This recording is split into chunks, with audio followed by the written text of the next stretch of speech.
Champions trophy में पाकिस्तान के खिलाफ इंडिया की शानदार जीत हुई और मैच के हीरो बने विराट कोहली। इस दौरान जीत के बाद विराट ने अपना लॉकेट चूमा और शतक के पीछे अपने लॉकेट को याद किया। क्या है विरुष्का के लॉकेट का राज, आपको इस रिपोर्ट में दिखाते हैं।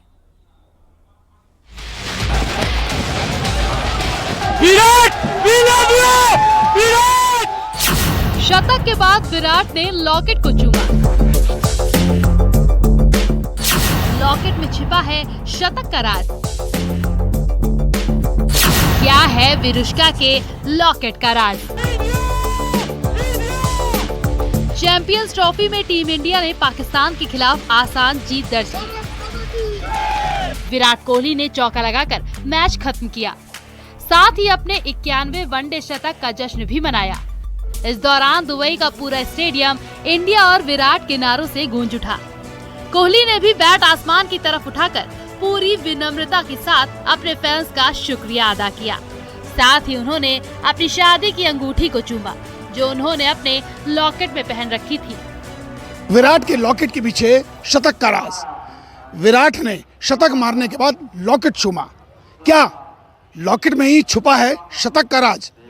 आखिर अनुष्का के लॉकेट के पीछे ऐसा क्या राज है जो बार बार इसके लिए गुड लक साबित हो रहा है?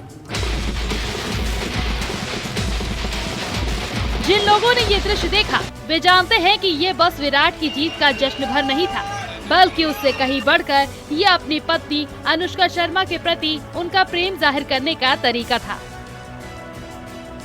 यह अनुष्का को शुक्रिया अदा करने का तरीका था। ये बात किसी से नहीं छिपी है कि विराट के करियर में तमाम उतार चढ़ाव के दौरान अनुष्का उनके साथ मजबूती से खड़ी रही, खासकर कोहली के सबसे मुश्किल दिनों में।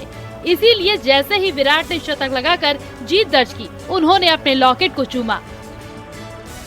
उनका यह इशारा सिर्फ जीत का जश्न मनाने के लिए नहीं था, बल्कि क्रिकेट की दुनिया में अपने प्रेम के सम्मान करने का था।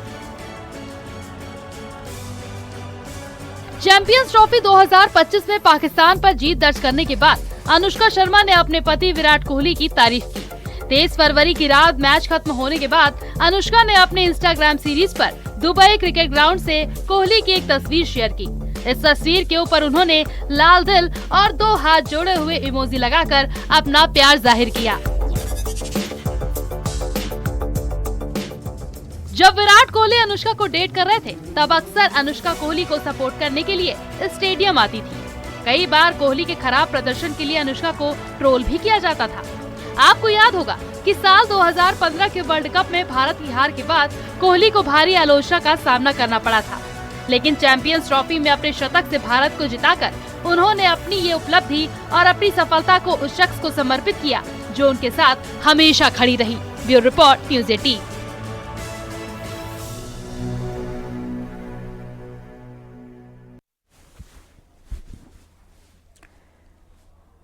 महाकुंभ का सैलाब सिर्फ आस्था ही नहीं देखा जा रहा है, बल्कि इसका असर बिजनेस पर भी पड़ रहा है। हॉस्पिटैलिटी के बिजनेस ने आसमान छू लिया है। साथ ही कारखानों में पड़े बनारसी साड़ियों के डेड स्टॉक को संजीवनी मिल गई है। आलम यह है कि गोदामों में फंसी हुई बनारसी साड़ियों की बिक्री 4 करोड़ के पार हो गई। आपको रिपोर्ट दिखाते हैं।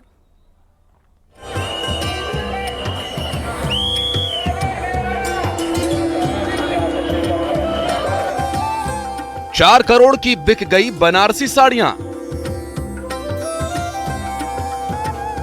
महाकुंभ ने दी बुनकरों को संजीवनी। महाकुंभ का सैलाब सिर्फ आस्था ही नहीं दिखी, बल्कि इसका असर बिजनेस पर भी पड़ रहा है। महाकुंभ के पलट प्रवाह में लाखों श्रद्धालु वाराणसी भी पहुंच रहे हैं, जिसके चलते होटल, रेस्टोरेंट समेत पर्यटन से जुड़े कई बिजनेस करोड़ों कमा रहे हैं। और इन सब के बीच गोदामों में फंसी हुई डेड स्टॉक बनारसी साड़ियों ने भी खूब कमाई की। महाकुंभ का जो पलट प्रवाह है उसको संजीवनी दे दिया और लगभग 5 करोड़ से अधिक के जो माल हैं वो बिक चुके हैं। यह जो बिक्री हुई है वो महाकुंभ में आने वाले जो भीड़ की जो विश्वनाथ मंदिर का जो रास्ता है, उन रास्तों के किनारे पटरियों पर बनारसी साड़ियों को बेच करके जो बुनकर युवा हैं उन्होंने कमाई की है। इस बिक्री से कई लाभ हुए हैं। एक तो फंसे हुए जो माल हैं वो बाहर निकले हैं, व्यापारियों को फायदा मिला है, तो वहीं जो बुनकारी जो युवा बुनकर हैं वो भी अच्छा खासा कमाई किए हैं। तो ऐसे में ये कहा जा सकता है कि जो फंसे हुए जो माल थे साड़ियों को, उनको संजीवनी मिली, तो वहीं युवाओं को रोजगार भी मिला।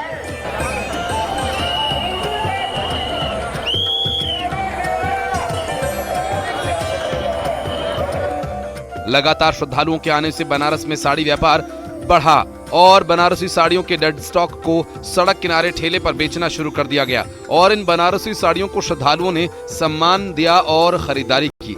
आलम यह हुआ कि 4 करोड़ से ज्यादा की बनारसी साड़ियां ही बिक गईं।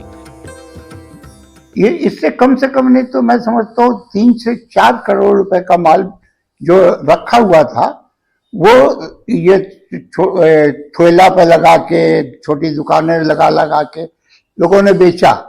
वो माल यहाँ पे जो हम लोगों का डेड स्टॉक था वो सब पार हुआ है। सही मतलब ये स्टॉक कैसे होते थे, इनका किसी काम का या मतलब जैसे हमारे पास अगर जो कस्टमर हमारे पास आता है वो पूरी रेंज मांगता है, एक डिजाइन के 8-8, 10-10 कलर मांगता है।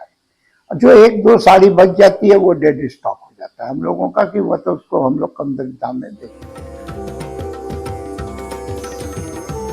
साड़ी का सबसे बड़ा केंद्र वाराणसी में विश्वनाथ मंदिर के आसपास ही है।